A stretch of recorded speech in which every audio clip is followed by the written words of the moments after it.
आप देख रहे हैं आज की खबर। मैं हूं आपके साथ रागिनी सिंह। रुक करते हैं सुबह की बड़ी खबरों की ओर। इस वक्त बड़ी खबर आपको बता रहे हैं, जहां डिप्टी सीएम केशव प्रसाद मौर्य का आज प्रयागराज दौरा। आज परेड मैदान में 342 परियोजनाओं की डिप्टी सीएम देंगे सौगात। इस वक्त की बड़ी खबर आपको प्रयागराज से बता रहे हैं, जहां डिप्टी सीएम केशव प्रसाद मौर्य का आज प्रयागराज दौरा। आज परेड मैदान में 342 परियोजनाओं की देंगे सौगात।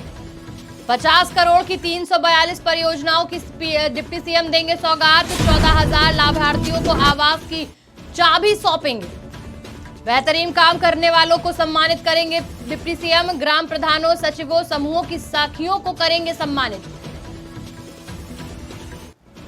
कई लाभार्थियों को शासन की ओर से चाबी सौंपी जाएगी। तो इस वक्त बड़ी खबर आपको बता रहे हैं प्रयागराज से, जहां डिप्टी सीएम केशव प्रसाद मौर्य का आज प्रयागराज दौरा है। आज परेड मैदान में 342 परियोजनाओं की सौगात देंगे डिप्टी सीएम। 50 करोड़ की 342 परियोजनाओं की सौगात देंगे प्रयागराज को। 14,000 लाभार्थियों को आवास की चाबी भी सौंपेंगे। तो इस वक्त की बड़ी खबर आपको बता रहे हैं प्रयागराज से, जहां डिप्टी सीएम केशव प्रसाद मौर्य का आज प्रयागराज दौरा है। इस खबर पर जानकारी देने के लिए हमारे साथ हमारे संवाददाता पंकज तिवारी जुड़ चुके हैं। पंकज, आज डिप्टी सीएम केशव प्रसाद मौर्य का प्रयागराज दौरा है, क्या कुछ करेंगे आज इस दौरे के दौरान डिप्टी सीएम?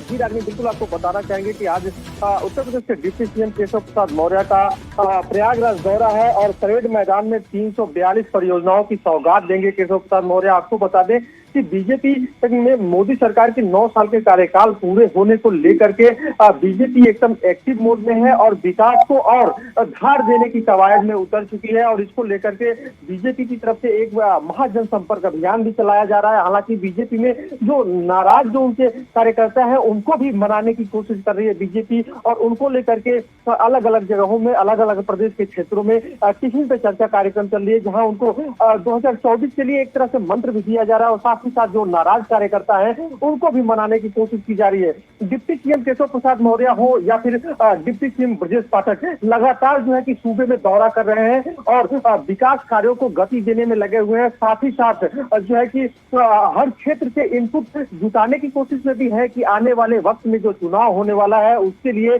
कार्यकर्ताओं का मनोबल मौर्य, जो गरीब जनता है जिनके पास आवास की कमी थी, आवास नहीं था, उनको कहीं ना कहीं बीजेपी गवर्नमेंट चिन्हित की है। और जिस हिसाब से बीजेपी का एक विजन रहा है कि अंतिम व्यक्ति तक यानी अंत्योदय तक, तो वो कहीं ना कहीं इसको साकार करने में बीजेपी लगी हुई है कि जो अंतिम वर्ग हाशिए पे खड़ा व्यक्ति है उसके पास भी अपना एक छत होना चाहिए और अपना रोटी कपड़ा मकान, कम से कम इतनी व्यवस्था, मूलभूत सुविधा जरूर गवर्नमेंट उसको दे। बाकी जो कार्य योजनाएं हैं और जीविका के लिए जो रोजगार की व्यवस्था है वो इंसान कहीं ना कहीं मेहनत से करेगा ही करेगा। तो देखा जाए तो आने वाले वक्त में चुनाव है और ऐसे में जो ये विकास योजनाएं हैं और विकास की सौगात जनता तक बीजेपी के द्वारा बांटी जा रही है, कहीं ना कहीं इसका सीधा सीधा असर आने वाले वक्त के चुनाव पे 2024 लोकसभा चुनाव पे पड़ेगा। और ये दौरा का जो सिलसिला है, चाहे वो डिप्टी सीएम हो या सीएम हो या फिर बीजेपी प्रदेश अध्यक्ष हो, लगातार जो है कि बीजेपी दौरा कर रही है और जनता के बीच में अपनी पकड़ को मजबूत बनाए रखने के लिए, जनता का आशीर्वाद पाने के लिए महाजनसंपर्क अभियान चला रही है। रागिनी, बिल्कुल पंकज, पीएम मोदी के 9 साल के कार्यकाल को जन जन तक पहुंचाने का काम बीजेपी कर रही है। वहीं आज 50 करोड़ की परियोजनाओं की सौगात प्रयागराज को देंगे। बात करें डिप्टी सीएम केशव प्रसाद मौर्य, कल भी कई दौरों पर थे। कल भी उन्होंने बरेली दौरा किया था और आज प्रयागराज दौरा है। इसके साथ साथ भाजपा के और क्या कार्यक्रम है? जी बिल्कुल, आपको बताना चाहेंगे कि भाजपा लगातार जो है कि दौरा कर रही है और इसी क्रम में जो है कि चाहे वो भूपेंद्र सिंह चौधरी हो, बीजेपी अध्यक्ष हो, या फिर केशव प्रसाद मौर्य हो या ब्रजेश पाठक हो, लगातार अलग अलग क्षेत्रों में इनका दौरा चल रहा है और विकास योजनाओं की सौगात दी जा रही है। कल की जो आप बात कह रही है डिप्टी सीएम केशव प्रसाद मौर्य की, तो वो जो है कि 2-3 जगहों पे सूबे में दौरा किए और जो है कि विकास परियोजनाओं की जो एक तरह से जो गति दी जाती है विकास में वो, और साथ ही साथ जो है कि जनता के लिए विकास के क्या कुछ और कार्य करने हैं, इन सारी चीजों का इनपुट लिए और साथ ही साथ जो प्रबुद्ध जन सम्मेलन था उसको भी संबोधित किए, कार्यकर्ताओं को भी संबोधित किए। साथ ही साथ जो सरकार द्वारा चलाई गई योजनाएं हैं उनकी कहीं ना कहीं समीक्षा की जा रही है। तो एक तरह से देखा जाए तो ये काफी अहम दौरा इस समय माना जा रहा है और बीजेपी की तरफ से पार्टी में एकदम से जान फूंकी जा रही है। आज के दौरे की अगर जो बात की जाए तो भारतीय जनता पार्टी उत्तर प्रदेश की तरफ से भूपेंद्र चौधरी जो प्रदेश अध्यक्ष हैं बीजेपी के, उनका महाराजगंज दौरा होगा और वो 5:30 बजे जिला पंचायत सभागार में जो है कि व्यापारियों को संबोधित करेंगे। और इसके साथ साथ डिप्टी सीएम केशव प्रसाद मौर्य प्रयागराज में रहेंगे और 4 बजे मनोहर गेस्ट हाउस पीपल गांव पश्चिमी विधानसभा प्रयागराज में जो है कि मोर्चा सम्मेलन जो है उसको संबोधित करेंगे। और इसके साथ साथ ब्रजेश पाठक की बात की जाए तो वो भी गोरखपुर और महाराजगंज और इसके साथ साथ बस्ती के दौरे पे आज रहने वाले हैं। रागिनी, बिल्कुल पंकज, बीजेपी के सभी कार्यकाल को लेकर जो 9 साल पूरे होने वाले जन तक पहुंचाने में भाजपा लगी हुई है। फिलहाल जानकारी देने के लिए धन्यवाद। इस वक्त की बड़ी खबर आपको प्रयागराज से बता रहे थे, जहां डिप्टी सीएम केशव प्रसाद मौर्य का आज प्रयागराज दौरा है। आज परेड मैदान में 342 परियोजनाओं की सौगात देंगे डिप्टी सीएम। 50 करोड़ की 342 परियोजनाओं की सौगात आज वो प्रयागराज को देंगे। वहीं 14,000 लाभार्थियों को आवास की चाबी भी डिप्टी सीएम सौंपेंगे। बढ़ते हैं अगली खबर की ओर। अगली खबर अयोध्या से है, जहां श्री राम जन्मभूमि परिसर से जुड़ी बड़ी खबर सामने आ रही है। परिसर में होगा काष्ठ समर्पण समारोह। इस वक्त की बड़ी खबर आपको अयोध्या से बता रहे हैं, जहां अयोध्या श्री राम जन्मभूमि परिसर से जुड़ी बड़ी खबर सामने आई है। परिसर में होगा काष्ठ समर्पण समारोह। इसी माह के अंत में आयोजित किया जाएगा समारोह। यूपी और महाराष्ट्र सीएम समारोह में होंगे शामिल। यूपी के कई मंत्री और संतों की इस कार्यक्रम में मौजूदगी रहेगी। तो इस वक्त की बड़ी खबर आपको बता रहे हैं, जहां अयोध्या में श्री राम जन्मभूमि परिसर में काष्ठ समर्पण समारोह का आयोजन किया जाएगा। और यह आयोजन इसी माह के अंत में होगा, जिसमें यूपी और महाराष्ट्र के सीएम इस कार्यक्रम में शिरकत करेंगे। और साथ ही साथ आपको बता दें कि यूपी के कई मंत्रियों और संतों का भी जमावड़ा इस कार्यक्रम में रहेगा। खबर पर जानकारी देने के लिए हमारे साथ हमारे संवाददाता पंकज तिवारी जुड़े हुए हैं। पंकज, अयोध्या श्री राम जन्मभूमि का कार्य चल रहा है और तेजी से निर्माण कार्य चल रहा है, तो वहीं अब परिसर में काष्ठ समर्पण समारोह का भी आयोजन होगा, क्या कुछ जानकारी है? अजी रागिनी, बिल्कुल बताना चाहेंगे कि अयोध्या में श्री राम जन्मभूमि परिसर में निर्माण कार्य चल रहा है राम मंदिर का, और इसको लेकर के तमाम जो है कि राम जन्मभूमि ट्रस्ट की तरफ से योजनाएं बनाई गई हैं। और उसी सिलसिले में जो काष्ठ समर्पण समारोह है उसका आयोजन किया जाएगा और इसकी तैयारियां लगभग मुकम्मल की जा चुकी है। और जो बची कुछ तैयारी है उनको भी बड़ी तेजी से पूरा किया जा रहा है, क्योंकि जो ये कार्यक्रम है काष्ठ समर्पण समारोह वाला कार्यक्रम, ये काफी महत्वपूर्ण माना जाता है। और इसमें आपको बता दें कि मुख्यमंत्री योगी आदित्यनाथ के साथ साथ महाराष्ट्र के मुख्यमंत्री एकनाथ शिंदे भी इसमें मौजूद रहेंगे। और इसके साथ साथ देश के कोने कोने से आए साधु संत भी इस कार्यक्रम में मौजूद रहेंगे। और आपको बता दें कि ये जो समारोह है काष्ठ समर्पण समारोह, इसमें राम जन्मभूमि परिसर में जो मंदिर बन रहा है उसमें 42 दरवाजे जो बनाए जा रहे हैं, जो है कि एक तरह से समारोह में उन 42 दरवाजों को लगाया जाएगा। यानी कोई भी जब भवन बनाया जाता है, घर आम आदमी घर भी बनाता है, तो सबसे पहले जब दीवारें उठ के खड़ी होती हैं, तैयार होती है, तो एक लेवल पे जाने के बाद उसमें दरवाजे लगाए जाते हैं। सेम उसी प्रक्रिया के तहत राम जन्मभूमि मंदिर में भी काष्ठ समर्पण समारोह होगा और उस समारोह के तहत 42 दरवाजे उसमें लगाए जाएंगे। और आपको बता दें कि 42 दरवाजों के लिए जो सागौन की लकड़ी है वो लाने का जिम्मा कहीं ना कहीं एकनाथ शिंदे उठाए हुए हैं, जो महाराष्ट्र के मुख्यमंत्री हैं। उन्होंने यूपी गवर्नमेंट से अपील की है कि महाराष्ट्र गवर्नमेंट सागौन की लकड़ी लेके आएगी और उसी का पूजन होगा। और पूजन होने के बाद से काष्ठ समर्पण समारोह के बाद से 42 दरवाजे जो है उन्हीं सागौन की लकड़ियों के बनाए जाए, ऐसा यूपी गवर्नमेंट की तरफ से उनका आग्रह रहा है। तो जाहिर सी बात है एकनाथ शिंदे सागौन की जो मजबूत लकड़ियां हैं वो लेके आएंगे, तो महाराष्ट्र की तरफ से आई हुई लकड़ी एक तरह से वहां पे जो काष्ठ समर्पण समारोह है उसमें रखी जाएगी और उसका पूजन किया जाएगा। उसके बाद जो 42 दरवाजे हैं उसी लकड़ी से बनाए जाएंगे। रागनी, बिल्कुल पंकज, काष्ठ समर्पण समारोह में इसी माह के अंत में ये कार्यक्रम भी आयोजित किया जाएगा। फिलहाल जानकारी देने के लिए धन्यवाद। इस वक्त की बड़ी खबर आपको अयोध्या से बता रहे थे, जहां श्री राम जन्मभूमि परिसर में काष्ठ समर्पण समारोह का आयोजन किया जाएगा और ये समारोह इसी माह के अंत में होगा। और साथ ही साथ यूपी और महाराष्ट्र सीएम समारोह इसमें शामिल होंगे। यूपी के कई मंत्रियों और संतों की मौजूदगी भी इस कार्यक्रम में रहेगी।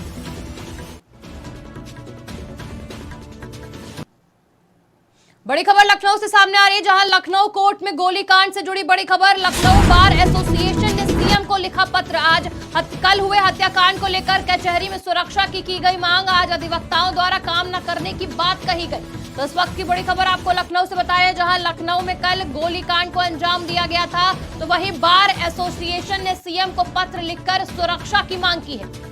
और आज हड़ताल पर रहेंगे सभी अधिवक्ता। तो इस वक्त की बड़ी खबर आपको लखनऊ से बता रहे, जहां कोर्ट में गोलीकांड को लेकर कल अंजाम दिया गया था, तो वहीं बार एसोसिएशन ने सीएम को पत्र लिखकर सुरक्षा की मांग की है। आज अधिवक्ताओं द्वारा काम न करने की बात कही गई। आज अधिवक्ता हड़ताल पर रहेंगे। मुख्तार के करीबी शूटर जीवा की कल हत्या की गई थी। जीवा पर हत्या, लूट, रंगदारी जैसे 25 केस थे। वहीं सीएम ने एसआईटी जांच के आदेश दिए हैं और 1 सप्ताह में अपनी रिपोर्ट एसआईटी देगी। संजीव उर्फ जीवा हत्याकांड के कोर्ट परिसर घटना स्थल का मेरे तथा डॉक्टर नूतन ठाकुर द्वारा किए गए निरीक्षण तथा तमाम चश्मदीद साक्षियों से की गई बातचीत से यह घटना मात्र 2 राइवल गैंगों का नहीं बल्कि षड्यंत्र कर उच्च पदस्थ अफसरों द्वारा किया गया एक राज्य पोषित षड्यंत्र दिखता है। अतः आज़ाद अधिकार सेना की मांग है कि इस घटना और अतीक अहमद हत्याकांड की सीबीआई से जांच कराई जाए। तो सुना आपने कि अमिताभ ठाकुर का कहना है कि लखनऊ में जो कल गोलीकांड हुआ है उसमें सीबीआई जांच होनी चाहिए, क्योंकि ये भी अतीक अहमद की तरीके, जिस तरीके से प्रयागराज में अतीक अहमद की हत्या की गई थी, उसी तरीके से कोर्ट रूम में गोलीकांड को अंजाम दिया गया है। वहीं आपको बता दें कि बार एसोसिएशन ने सीएम को पत्र लेकर सुरक्षा की मांग की है और आज सभी अधिवक्ता हड़ताल पर है। इस खबर पर जानकारी देने के लिए हमारे साथ हमारे संवाददाता अबू तलहा जुड़ चुके हैं। तलहा, कल लखनऊ कोर्ट में गोलीकांड को अंजाम दिया गया था, तो वहीं आज बार एसोसिएशन ने सीएम को पत्र लेकर सुरक्षा की मांग की है। इसमें क्या कुछ जानकारी सामने आ रही है?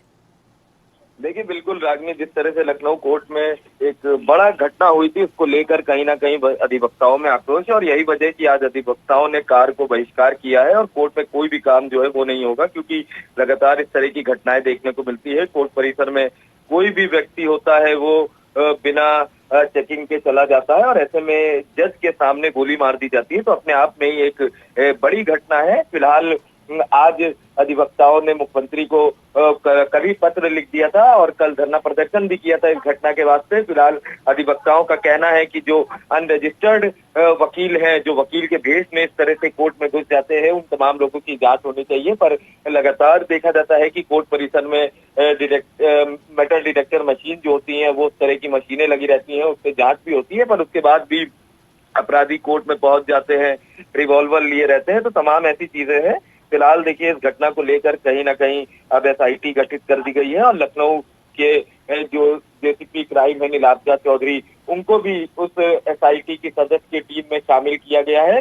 फिलहाल अगर बात करें, देखिए रागनी, घटना की, तो जिस बंदूक से इस हत्याकांड को अंजाम दिया गया था, वो लगभग 4.5 से 5 लाख रुपए की वो बंदूक है और ज्यादातर वो बंदूकों का इस्तेमाल पंजाब साइड होता है। तो कहीं ना कहीं अब अंदेशा लगाया जा रहा है कि शायद ये पंजाब से बंदूक मुहैया कराई गई है। तो देखिए, अब ये तो जांच का विषय है, एसआईटी जांच कर रही है तमाम चीजों पर।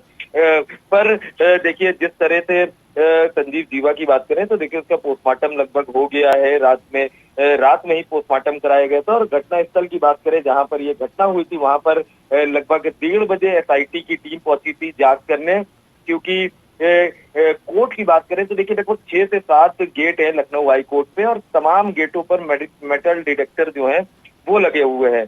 तो बावजूद उसके आदमी घुस जाता अंदर, तो देखिए तमाम चीजों पर जांच चल रही है कि उसको हथियार जो है वो कोर्ट के अंदर मुहैया कराया गया या कोर्ट के बाहर मुहैया कराया, और अगर बाहर मुहैया कराया गया तो कैसे आखिर वो बदमाश बंदूक लेकर कोर्ट के अंदर घुस गया, मेटल डिटेक्टर मशीन ने उसको डिटेक्ट नहीं कर पाई। तो देखिए तमाम सवाल तो है और कहीं ना कहीं सबसे बड़ा सवाल जो है वो कानून व्यवस्था का ही है कि क्योंकि उत्तर प्रदेश के मुख्यमंत्री योगी आदित्यनाथ लगातार बेहतर कानून व्यवस्था के दावे करते रहते हैं, बावजूद इसके देखिए जो कल जिस तरह घटना देखने को मिली, तो कहीं ना कहीं कानून व्यवस्था पर एक बड़ा सवाल जरूर खड़ा होता है। और ऐसे में अगर हम लखनऊ के अधिकारियों की बात करें तो देखिए लखनऊ की जो पुलिसिंग है वो पूरी तरह से राम भरोसे चल रही है। जी राज, बिल्कुल तलहा, जिस तरीके से जो सीएम योगी दावे करते हैं कानून व्यवस्था को लेकर, उन पे पलीता लगता हुआ नजर आ रहा है इस तरीके की घटनाओं के बाद। वहीं अगर बात करें तो इस गोलीकांड को लेकर जो अमिताभ ठाकुर है उन्होंने सीबीआई की मांग की है, सीबीआई जांच की मांग की है, तो कई तरीके के सवाल खड़े हो रहे हैं इस गोलीकांड के बाद।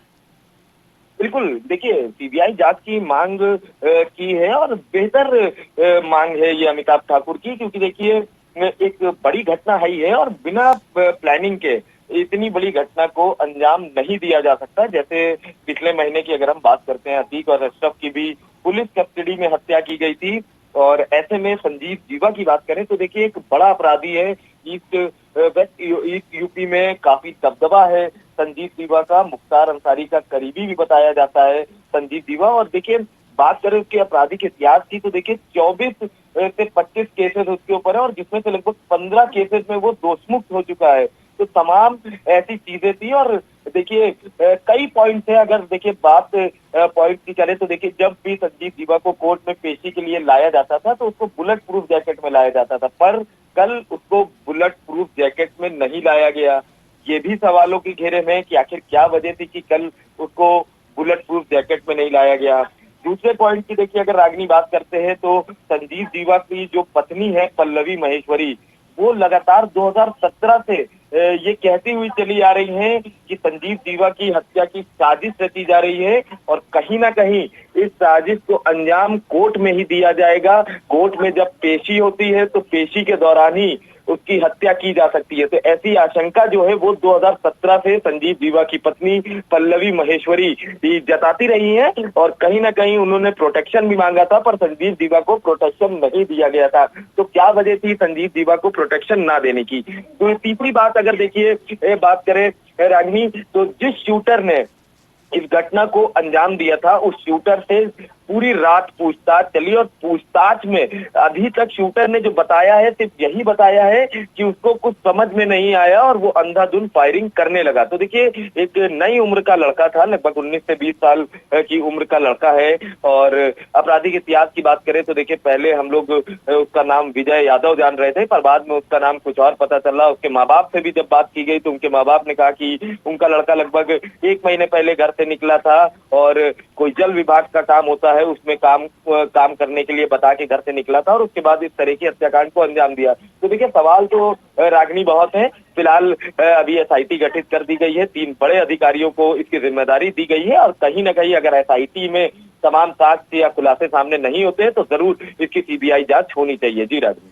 बिल्कुल अलग कई चीजें, कई सवाल सामने खड़े हो रहे हैं। अगर पूरे घटनाक्रम की बात करी जाए, जहां 2017 में उसकी पत्नी, संजीव की जो पत्नी थी, उसने मांग करी थी उसकी सुरक्षा की, वही अगर बात करें एक तस्वीर सामने आई है जिसमें 2019 में जब संजीव को कोर्ट में पेश किया जा रहा था तो उस दौरान बुलेट प्रूफ जैकेट के साथ उसको पेश किया गया था, लेकिन इस बार ऐसा कुछ भी नहीं था। तो इस तरीके से जो सवाल खड़े हो रहे हैं कि साठ गांठ के साथ बिल्कुल सोची समझी साजिश के तौर पर इस घटना को अंजाम दिया गया है।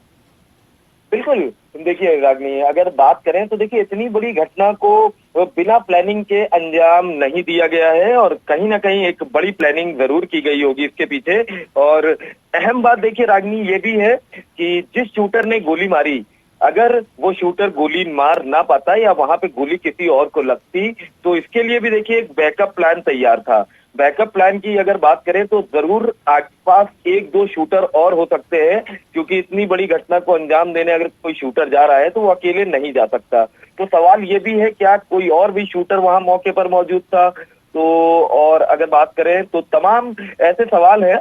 अब कोर्ट के जो सीसीटीवी है वो पुलिस जरूर चेक कर रही है, पर एक बैकअप प्लान जरूर होगा कि अगर बाई चांस गोली मिस होती तो कहीं ना कहीं जज को गोली लगती। जिस तरह से घटना में पुलिस कर्मियों को गोली लगी, एक छोटी बच्ची थी जो 7 से 8 साल की, उसको भी गोली लगी। और देखिए लेटेस्ट अगर अपडेट बता दें रागनी तो लगभग 10:30 बज रहे हैं और शायद ये भी हो सकता है कि 11 बजे तक उत्तर प्रदेश के मुख्यमंत्री योगी आदित्यनाथ ट्रामा सेंटर पहुंच सकते हैं। जो घायल बच्ची है उससे मुलाकात भी कर सकते हैं। जी बिल्कुल, अभी घायल बच्ची और जो घायल सिपाही है उनकी क्या स्थिति बनी हुई है?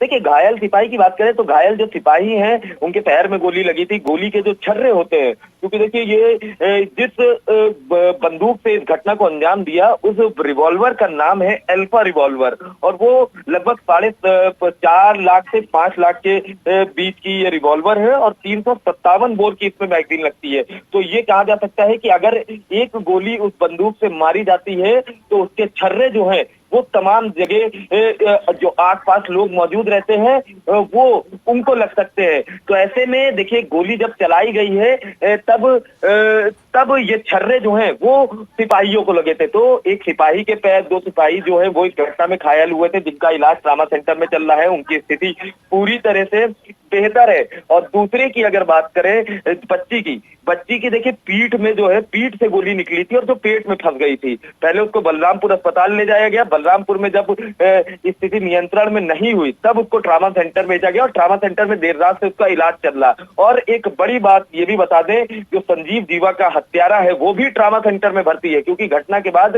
तमाम वकीलों ने संजीव जीवा के हत्यारे को, जो शूटर था, उसको मारा था वकीलों ने। और उन्हीं भीड़ से पुलिसकर्मी बहुत मुश्किल से उस शूटर को बचा के लाए थे और जहां उसको भी, वो भी अच्छा खासा घायल है, उसका भी ट्रामा सेंटर में इलाज जारी है। तो ऐसे में अब उत्तर प्रदेश के मुख्यमंत्री योगी आदित्यनाथ, ये भी अभी इस तरह की खबर आई है कि वो भी ट्रामा सेंटर पहुंच रहे हैं, उस बच्ची से मुलाकात कर सकते हैं। तो हालांकि देखिए अभी इसकी ऑफिशियल पुष्टि नहीं है, पर कहीं ना कहीं ऐसा मैसेज जरूर है कि उत्तर प्रदेश के मुख्यमंत्री योगी आदित्यनाथ ट्रामा पहुंचेंगे और तमाम जो लोग और भी घायल हैं पूरी घटना में, उनकी स्थिति लगभग बेहतर है। और अगर बात करें जो शूटर की स्थिति थोड़ी अच्छी नहीं है, क्योंकि उसको काफी मारा पीटा गया है, तो ऐसे में उसका भी इलाज जारी है। और ये भी हो सकता है कि देखिए ट्रामा सेंटर में ही बड़ी बात ये है कि उसको कोर्ट में पेश ना किया जाए, क्योंकि देखिए जिस तरह से कोर्ट में उसने घटना को अंजाम दिया था, और अगर ऐसे में कोर्ट में अगर उसकी दोबारा पेशी कराई जाती है तो कहीं ना कहीं वकीलों में इस वक्त आक्रोश भी काफी है और स्थिति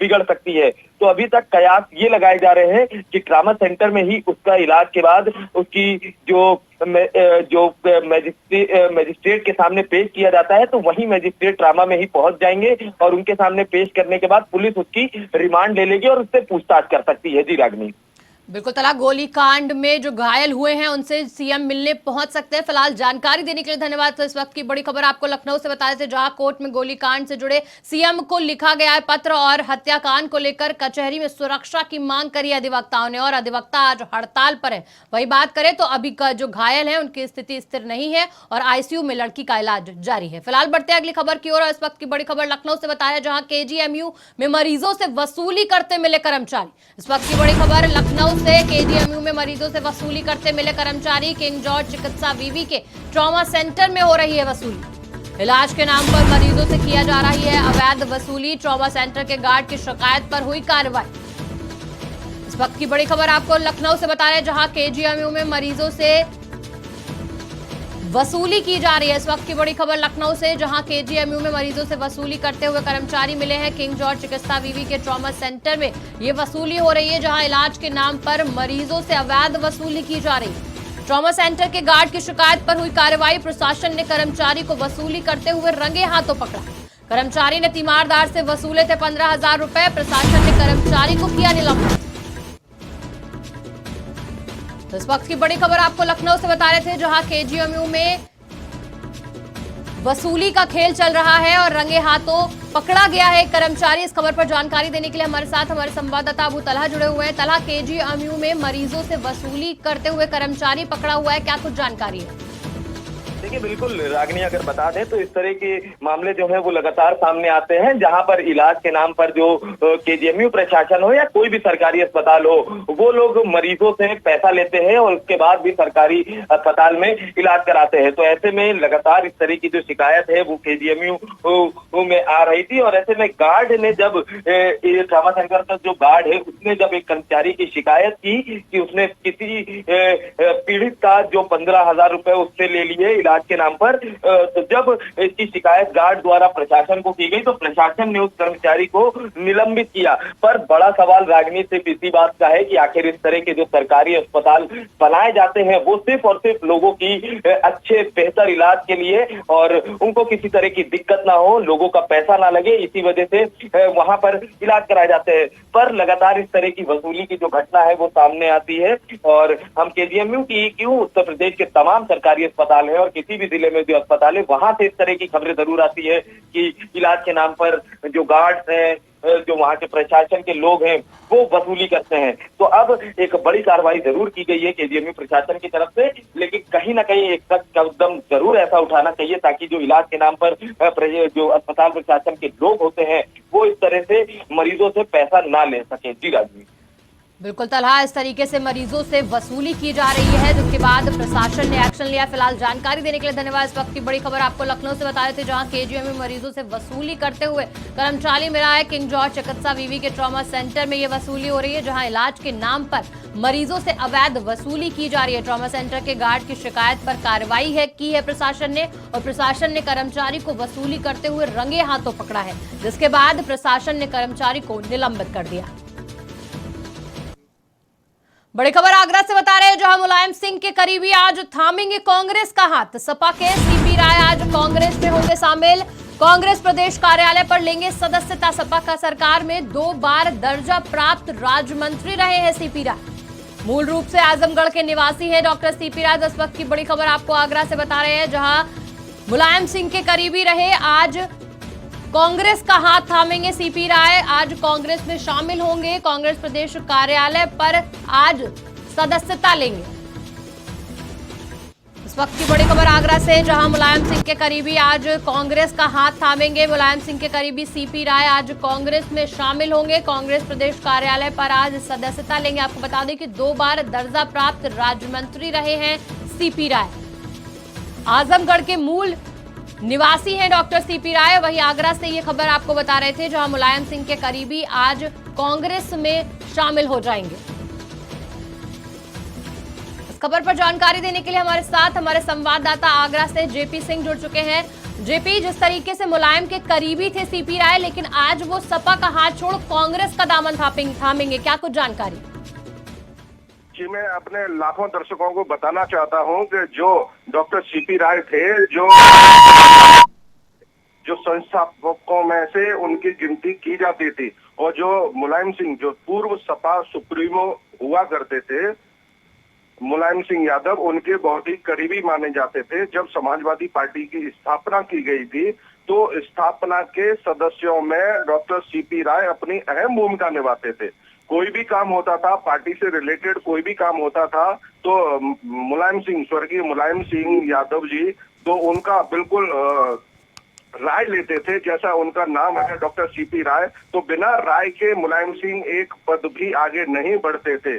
कोई भी जो भी बड़ी योजनाएं होती थी, जो भी संगठन के प्रति उनका जो भी बड़ा डिसीजन लेना होता था, तो बिना सीपी राय के वो आगे नहीं बढ़ते थे। तो अभी हाल में वो आगरा यूनिवर्सिटी के भी प्रोफेसर भी रहे थे, और उन्होंने आगरा में रहकर अपने राजनीतिक करियर की शुरुआत की थी, और वो बहुत आगे तक गई। साथ ही साथ ये डॉक्टर सीपी राय थे, ये कभी भी हुआ करते थे। अभी अपनी कविता के माध्यम से समाजवाद और डॉक्टर लोहिया का प्रचार प्रसार करने में ये बहुत आगे रहे, और समाजवादी पार्टी को नई दिशा और दशा देने में इनकी अहम भूमिका रही है।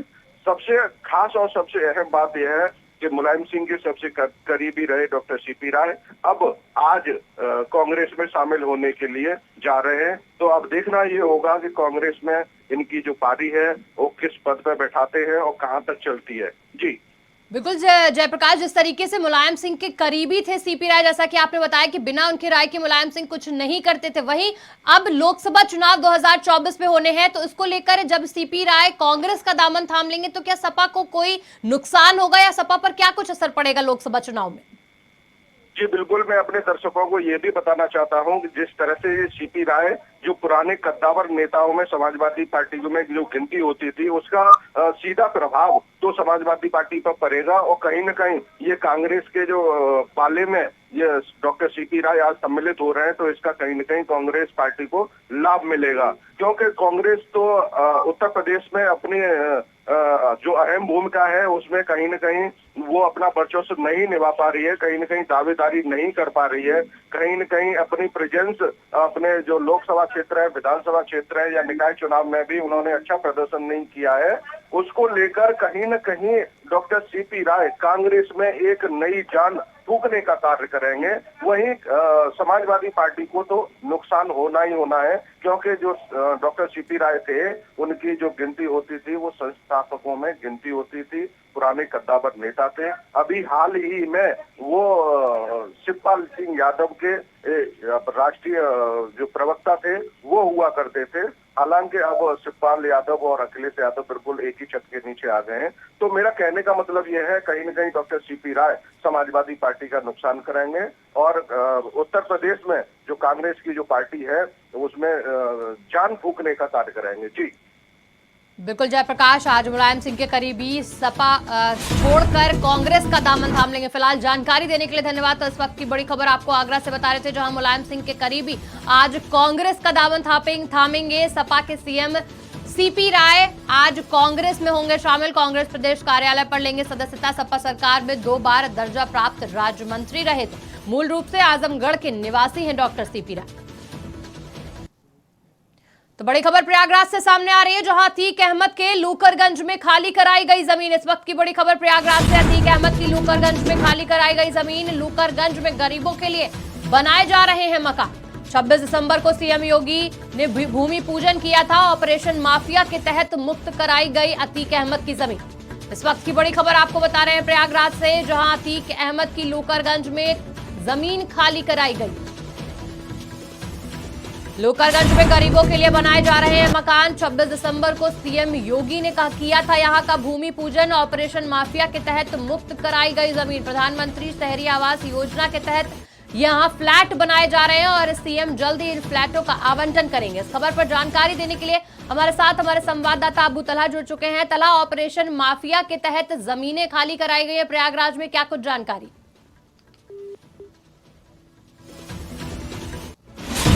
इस वक्त की बड़ी खबर प्रयागराज से बता रहे थे, जहां अतीक अहमद की लूकरगंज में खाली कराई गई जमीन। लूकरगंज में गरीबों के लिए बनाए जा रहे हैं मकान। 26 दिसंबर को सीएम योगी ने किया था इसका भूमि पूजन। ऑपरेशन माफिया के तहत मुक्त कराई गई जमीन। प्रधानमंत्री शहरी आवास योजना के तहत यहां पर फ्लैट बनाए जा रहे हैं, जिसका आवंटन जल्द ही सीएम योगी करेंगे। अतीक अहमद के लूकरगंज में खाली कराई गई जमीन। इस वक्त की बड़ी खबर आपको प्रयागराज से बता रहे हैं। ऑपरेशन माफिया के तहत मुक्त कराई गई है जमीन, जहां पर सीएम योगी ने 26 दिसंबर को इस जमीन का भूमि पूजन किया था, जहां पर गरीबों के लिए फ्लैट्स बनाए जा रहे हैं। इस वक्त की बड़ी खबर।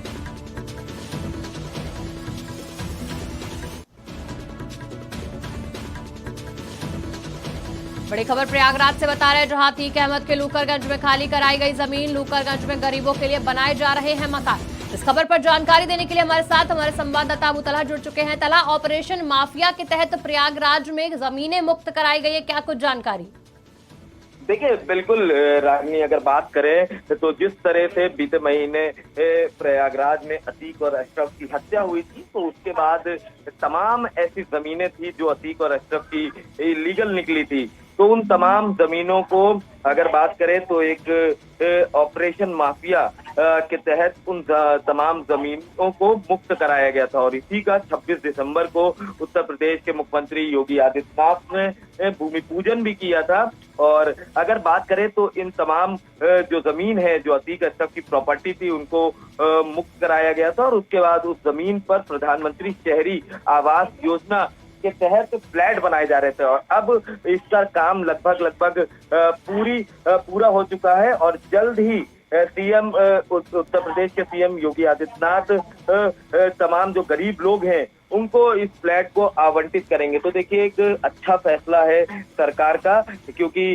अतीक की बात करें, बड़ा माफिया था और बड़ी तादाद में जो उसके पास प्रॉपर्टी है वो उत्तर प्रदेश के तमाम जिलों में है। और इसी वजह से उस जमीन को मुक्त कराया गया था और उस जमीन पर तमाम गरीबों के लिए कहा जा सकता है कि गरीबों का जो आशियाना होता है वो बनाया जा रहा था। तो अब ऐसे में उसका काम जो है वो लगभग पूरा हो गया और कुछ ही जल्द ही उत्तर प्रदेश के मुख्यमंत्री योगी आदित्यनाथ उन तमाम फ्लैटों को जो भी एक गरीब लोग हों उनको आवंटित करेंगे। जी रागनी, बिल्कुल तला, जानकारी देने के लिए धन्यवाद। इस वक्त की बड़ी खबर आपको प्रयागराज से बताए थे, जहां अतीक अहमद की लूकरगंज में खाली कराई गई जमीन। लूकरगंज में गरीबों के लिए बनाए जा रहे हैं मकान। 26 दिसंबर को सीएम योगी ने किया था इसका भूमि पूजन। ऑपरेशन माफिया के तहत मुक्त कराई गई है जमीन। फिलहाल इस बुलेटिन में इतना ही। देश दुनिया की तमाम बड़ी खबरों के लिए देखते रहिए आज की खबर।